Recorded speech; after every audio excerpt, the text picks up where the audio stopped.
Okay, so we're going to start section 3.1. We're talking about linear functions and their properties. A linear function has a constant average rate of change. F of x equals mx plus b is the formula that we'll be using. M is equal to the change in y over change in x. Change in y is y2 minus y1. Change in x is x2 minus x1, and that's a constant always. Problem 26, is, so in problems 21 through 28, we're going to determine whether the given function is linear or nonlinear. If it is linear, give the equation of the line.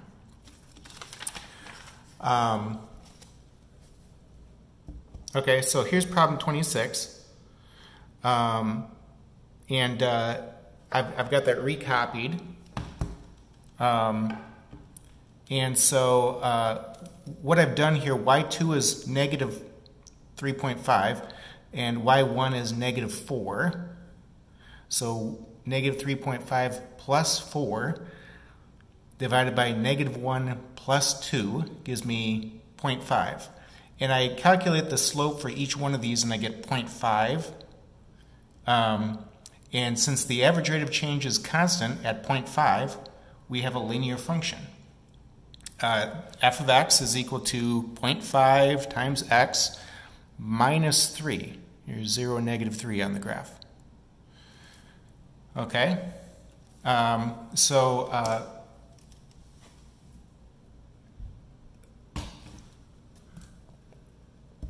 problem 28 is this table of information given. Okay, and problem 28, I've got the same table written. And when I compute the slope, 1 minus 0 divided by negative 1 minus negative 2, that gives me 1. The next slope, 4 minus 1 divided by 0 plus 1, gives me 3. Okay, because those are not the same number, this is not a linear function.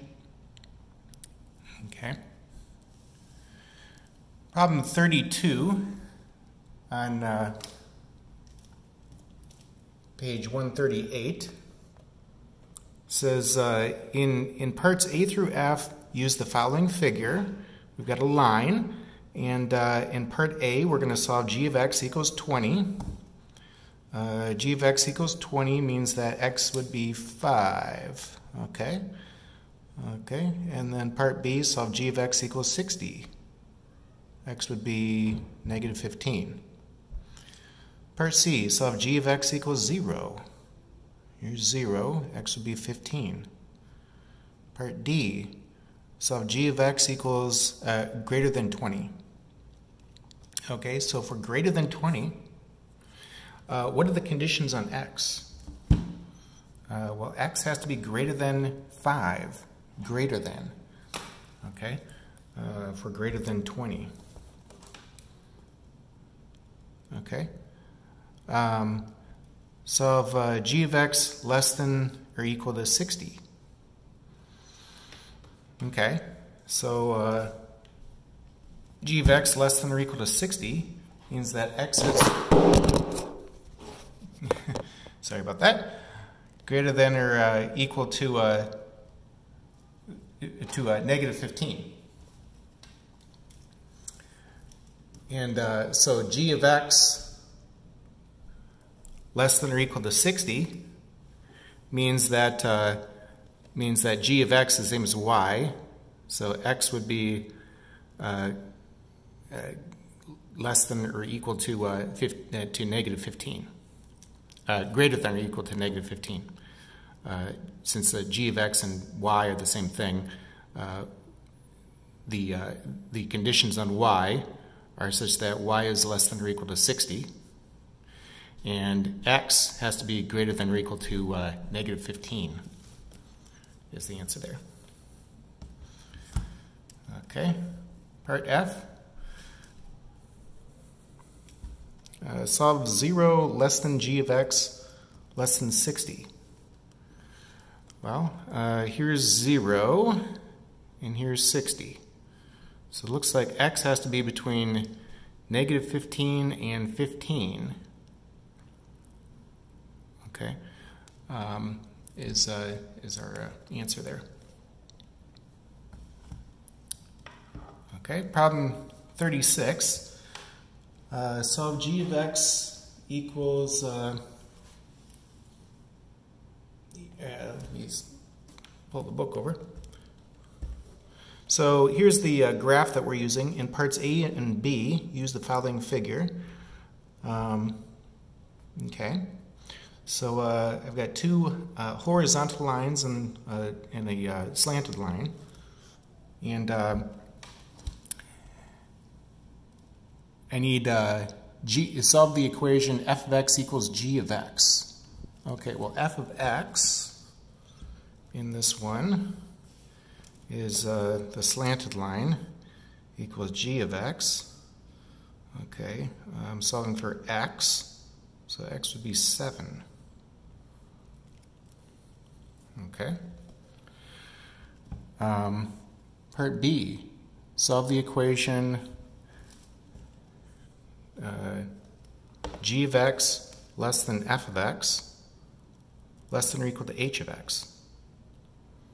Okay, well, g of x is down here, and h of x is up here. And so where is x, f of x, in between these two functions? Well, it means that f of x is between these two at x equals negative 4 to negative 8. Okay, to 7, excuse me. Negative 4 to 7, excuse me. So, negative 4 to 7, and we're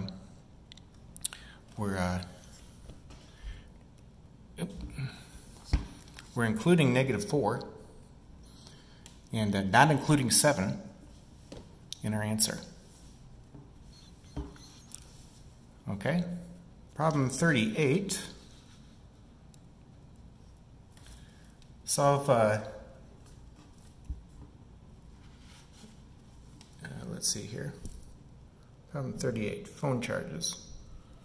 The monthly cost C in dollars for phone calls from United States to Japan on a certain phone plan is modeled by the function c of x equals 0.24x plus 5, where x is the number of minutes used. Part A, what is the cost if you talk on the phone for 50 minutes?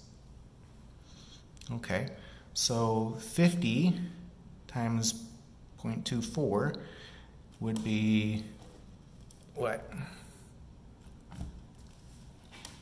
Plus 5 is 12. 12 plus 5 is 17 minutes. Okay, part B. Suppose that your monthly bill is $20.36. How many minutes do you use the phone? Okay, so if the cost was $20.36, then I'd solve the equation 20.36 equals 0.24 times x plus 5, where x is the number of minutes used. And let's see here, so I guess I've done that. 20.36 minus 0.24 is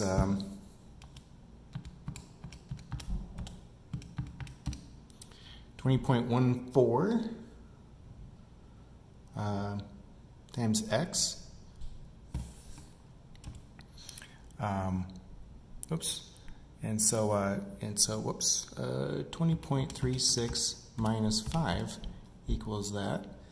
15.36 divided by 0.24 equals 64 minutes.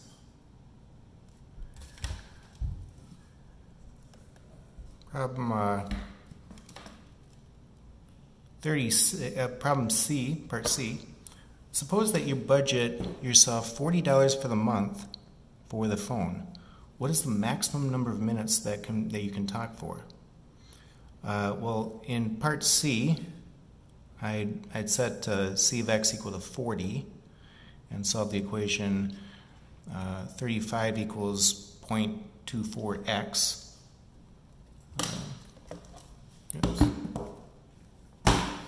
Okay. 35 equals 0.245x divided by 0.24x. 145 minutes. So if we talk for 146, we'll be slightly over. So approximately 145 minutes.